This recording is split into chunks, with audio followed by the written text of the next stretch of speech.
Senior صحافی اور تجزیہ نگار جاوید چودھری کے مطابق کیپٹن چارلی امریکی پائلٹ تھا۔ یہ 1960 کی دہائی میں ویتنام میں پوسٹ تھا۔ اس نے 74 کامیاب فضائی آپریشن کیے اور امریکی فضائیہ کا آئیکن بن گیا۔ چارلی نے 74ویں آپریشن کے بعد چھٹی اپلائی کر دی۔ چھٹی منظور ہو گئی، لیکن روانگی سے 5 دن قبل اس کے سینئر نے اسے آخری مشن پر روانہ کر دیا۔ اس کا سامان پیک تھا، الوداعی ملاقاتیں بھی ہو گئی تھی۔ خاندان امریکہ میں اس کا انتظار کر رہا تھا اور وہ عملاً ڈیوٹی سے آف ہو چکا تھا، مگر سینئرز کے دباؤ پر اس نے 75ویں آپریشن کی حامی بھر لی۔ وہ اپنے F4 فینٹم میں بیٹھ گیا۔ انجن سٹارٹ تھا اور وہ جب رن وے کی طرف نکلنے لگا تھا کہ اس نے دور سے ایک شخص کو اپنی طرف دوڑتے ہوئے دیکھا۔ وہ شخص دونوں ہاتھ ہلا کر اسے روک رہا تھا۔ چارلی کے پاس وقت کم تھا، ٹیک آف کا سگنل مل چکا تھا۔ اس نے اس شخص کے اشارے کو اگنور کرنے کا فیصلہ کیا، لیکن پھر کسی نے اس کا ہاتھ روک لیا۔ وہ شخص دوڑتا ہوا اس کے قریب آیا اور انجن کی آواز کے درمیان سے زور سے بولا، سر، جہاز میں پیراشوٹ نہیں، میں آپ کے لیے پیراشوٹ لایا ہوں۔ چارلی اس وقت تک 1000 فلائٹ کر چکا تھا اور اسے کبھی بھی پیراشوٹ کی ضرورت نہیں پڑی تھی۔ اس کا خیال تھا وہ جائے گا اور ماضی کی طرح 10 منٹ میں واپس آ جائے گا، لہٰذا اس نے ہاتھ سے چالو پرے ہٹ کا اشارہ کیا، مگر وہ افسر اصرار کرتا رہا۔ چارلی نے تنگ آ کر پیراشوٹ لوڈ کر لیا اور جہاز کو ون وے پر چڑھا دیا۔ وہ معمول کے مطابق اڑا، کمیونسٹ باغیوں کے ٹھکانوں پر بمباری کی اور واپس مڑ گیا، لیکن نہ جانے کس طرف سے ایک میزائل آیا اور اس کے طیارے کے پرخچے اڑ گئے۔ تاہم وہ وقت پر پیراشوٹ کھولنے میں کامیاب ہو گیا اور جنگل میں اتر گیا۔ وہ باغیوں کا علاقہ تھا۔ چارلی جنگل میں دشمن سے بچنے کی کوشش کرتا رہا، لیکن بدقسمتی سے پکڑا گیا۔ اس پر شدید ٹارچر ہوا اور اسے 8x8 کے سیل میں پھینک دیا گیا۔ وہ 6 سال کمیونسٹوں کی حراست میں رہا۔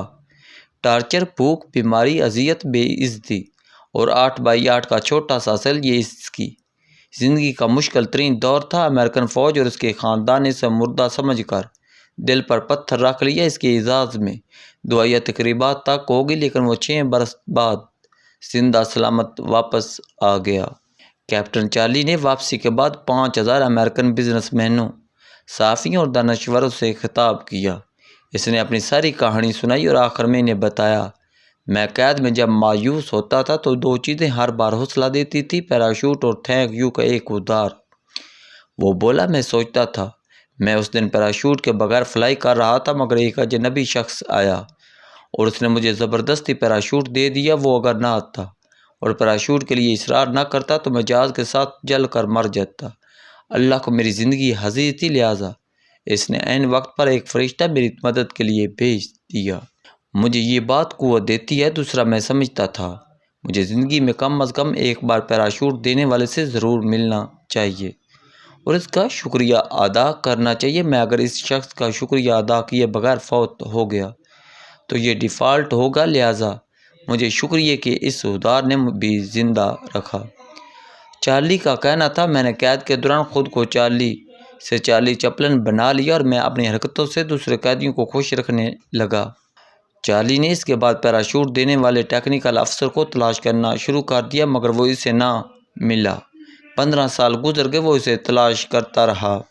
وہ ایک دن کسی ریستوران میں کھانا کھا رہا تھا۔ ویٹر نے اس کا نام پوچھا اور پھر بتایا، میں ویتنام میں آپ کا کولیگ تھا، میں نے آپ کی آخری فلائٹ کے وقت آپ کو پیراشوٹ دیا تھا۔ چارلی کے ہاتھ سے فورک گر گیا۔ وہ اٹھا، ویٹر کو گلے سے لگا، رچکیوں سے روتے ہوئے کہا، میں تمہیں 15 سال سے تلاش کر رہا تھا، تم نے 2 مرتبہ میری جان بچائی تھی، جہاز اڑنے سے پہلے اور دوسری مرتبہ قید کے دوران۔